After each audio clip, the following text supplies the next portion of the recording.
All right, we're done with Tuesday. We're moving on to Thursday. And how apropos, it was a Think Aorta Thursday. Let's talk about this a little bit. I'm not even sure if all of you know about Think Aorta because we get so many new people in this community, but Think Aorta was actually um, it's not an organization, it was a campaign that was created by our friends in the UK and Ireland. And it's two simple words that have such an incredible impact on the community. And it's been having an impact now in 12 countries with a potential 10 more that are going to join on. Here in the United States, it's its own nonprofit, just because that's how special the states are. It works better for it to be in a more controlled situation. But Think Aorta basically is a campaign that educates first responders, emergency room physicians, medical students, and alike about the importance of thinking about the aorta, especially when you have an undiagnosed chest pain patient, right? We want people to ask the important questions about family medical history. We want to know if there's something that's going on that we're missing. Check the pulse. Check the blood pressure in both sides of the body. See if there's a massive difference, right? Take into effect dizziness. Don't count just on pain because everybody experiences different pain levels when potentially having a dissection. The end result is we want those emergency responders to be able to relay the information that they have uncovered to the receiving physicians to get that CT scan in place as soon as possible. And then we want people to think about the aorta also so that we can hopefully stop these dissections. Let's get people properly diagnosed and determine who we need to monitor. And if we uncover an aneurysm, great, we can stay on top of it and hopefully avoid the rareness of an aortic dissection.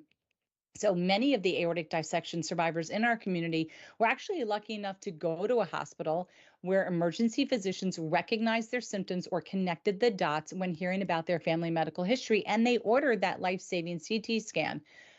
Unfortunately, there's also some community members who had a very different experience. Some spent hours waiting in the emergency room, and some were actually sent home. This could be due to so many different causes, ageism, racism, just issues with demographics. You just don't know, right? Or maybe they're just not connecting the dots or not asking the right questions. And us as patients, we don't know what information someone needs to actually hear from us. We're answering questions and we might be uncomfortable. So we're not thinking to share all the information that we probably need to. The worst stories actually come from those patients that knew their family medical history, could clearly articulate that information, and were still sent home without a CT scan. Oh my gosh, those make me so nuts, make me so frustrated.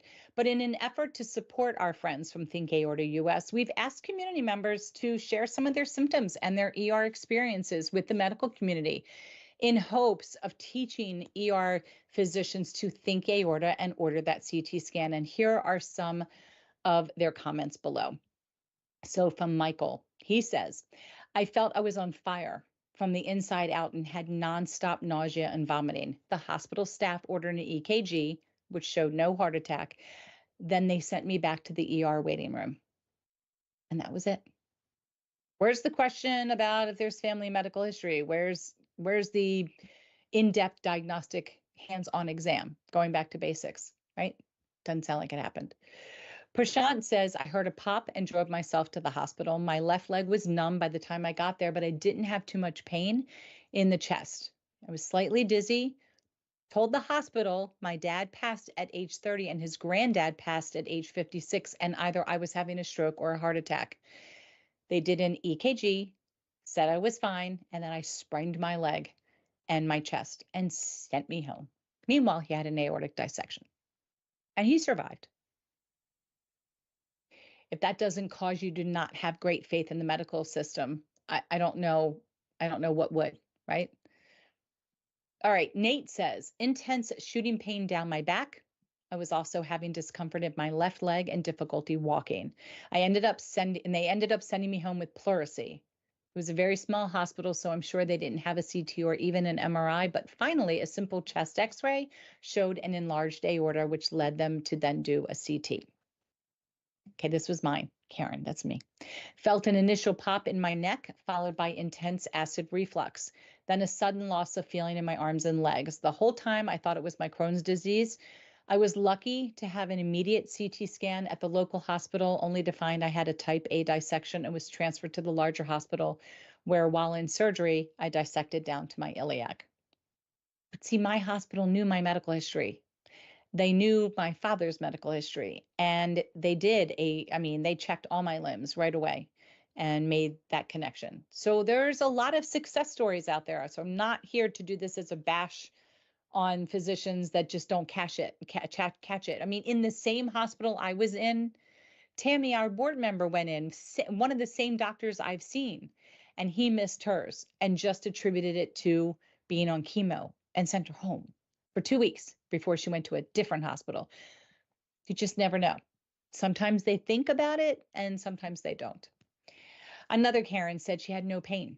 She passed out. The ED thought that she had overdosed or she was having a stroke. AD was eventually found when nurse suggested that her aorta should be looked at via CT. Annette says, my family doctor sent me home with a diagnosis of a strained shoulder and stomach bug. She called 911 an hour later when her entire torso felt like it was electrified. She is a dissection survivor. Rhonda said, my husband sat dying in the hospital 3 days trying to figure out what was going on before they went in to fix his aortic valve and discovered the problem. His other five family members did not survive this, which was an aortic dissection. And 13 years later, it was discovered that AHTV runs in the family. 5 family members before this person, right? If you've experienced something similar, please consider sharing your experience with us in hopes of teaching more medical professionals to think aorta and help increase, or actually we're helping to decrease, right? Diagnosis time. We want to get everybody diagnosed sooner. So if you'd like to send us a message about that, you can send it to info@aortacope.org. Thank you, Aorta Thursday.